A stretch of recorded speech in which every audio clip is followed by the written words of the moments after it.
Welcome back to the Marketing Combat Podcast. My name is Chris Carbonas. With me is the best ginger on the planet. Heck yeah. Jason Donnelly. Hello. First off, that's our word, so please refrain from calling me a ginger. Second, thank you for the introduction. This is the Marketing Combat Podcast. Today we're going to be talking about social media shadow bans, if it's an unfair suppression tactic or if it's needed control. The best part about this is every single time that we do these little battles, we know what the subject matter is going to be, but we don't know what our argument or which way we're going to fight it, or if we're going to fight for something that we actually want or not. So social media shadow bans, I don't think they exist. I don't think shadow bans are real. So I am going to go for that they are unfair suppression. I don't think anybody should be banned on any platform whatsoever. And I think that the people should be in charge of banning, blocking, stopping, interacting with something they don't want. I don't think it's a platform's job to block anybody, shadow ban, stop, suppress. I think it's the people's opportunity. It's free speech. We've had this talk before. It's all about free speech for me. I think free speech should be open and out there and whatever. And yes, there's a lot of horrible people in the world. Don't follow them. Block them. Don't interact with them. Don't be a part of that world. But horrible people are horrible people, and there will always be horrible people. It's not Facebook's job to tell me that I can't follow these horrible people, although I'm never going to. But it's your job, dear listener or viewer, to block them. But it's not, I don't think shadow banning's real. I think it's just your job to do what you need to do to not follow those people. Chris?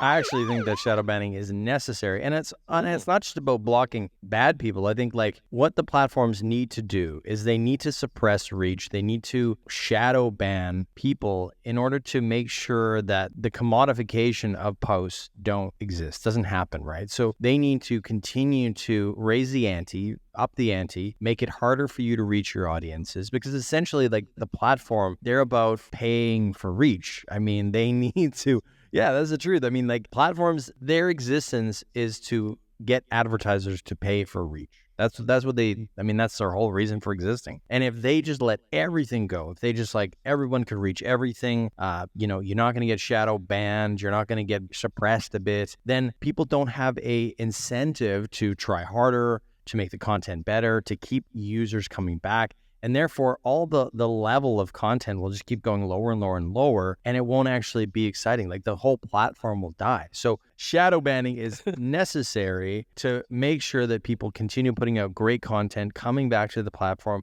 interacting with their audiences, trying to search the internet. What am I doing wrong? How do I do this?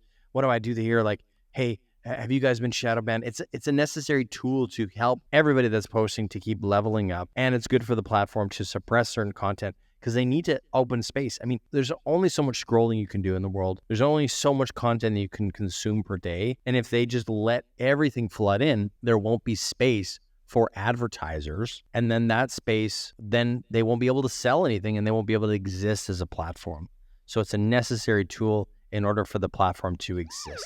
Got it. So Chris, you support the platform and advertising, and I support the people. If I'm hearing this correctly, okay. No platform, no people, though. I mean, like if the platform dies because they can't, afford it because there's no, money coming in, there's no advertisers, then the people won't post anywhere. They'll have to be finding a new one. And the same thing will happen. There'll be no structure. There'll be no business to do it. Therefore, then it becomes like a public forum that just exists for free. And that also can't also exist, right? Because then you have no incentive to make the product better. You have no incentive to make something. I mean, that's why roads suck. That's why, the public library isn't that great. That's why like anywhere where it's like public funding is needed to sustain the entire thing, that's where things get a little bit nasty. So that's where I think like we need them. We need the platforms to continue to make the content harder to reach the audiences that people have built. Therefore, they can, increase advertising spend, get more money in, and they can support the development and innovation of the platform.